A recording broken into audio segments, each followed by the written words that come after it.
หักน้องเต็มใจบ่สงสาร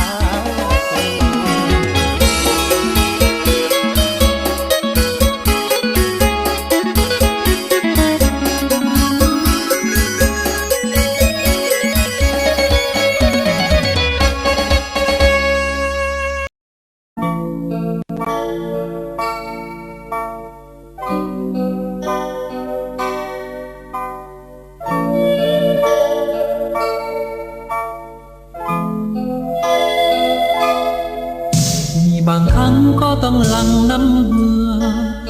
มีบางเทื่อก็ต้องหลั่งน้ำตาจำเป็นมาชีวิตเป็นเดิมพันสิ่งสำคัญนั่นคือมิตรไมตรีอยากให้เรามีศักดิ์ศรีสูงเด่นอยากให้เราเป็นสัมเพียรสมใจจึงสู้ด้วยใจมานะอดทนมีบางครั้งก็อาจพลาดไปก็อย่าเสียใจสู้อย่างนักกีฬาบทเรียนได้มานั่นคือความหวังอนาคตยัง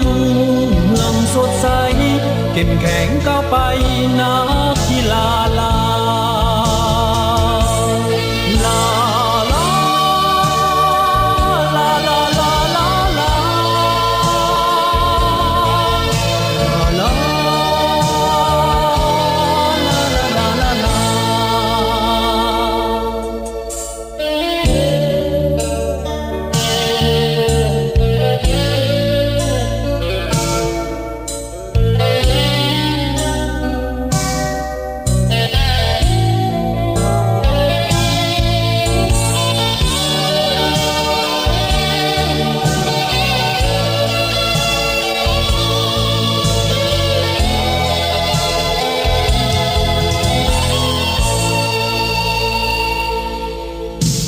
บางครั้งก็ต้องหลั่งน้ำเหงื่อ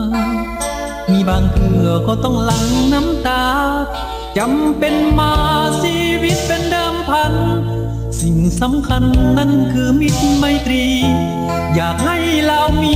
ศักดิ์ศรีสูงเด่นอยากให้เราเป็นสัมเพียรสมใจจึงสู้ด้วยใจ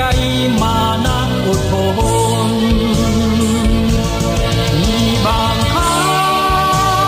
งก็อาจพลาดพลั้งไปก็อย่าเสียใจสู้อย่างนักกีฬาบทเรียนได้มานั่นคือความหวังอนาคตยัง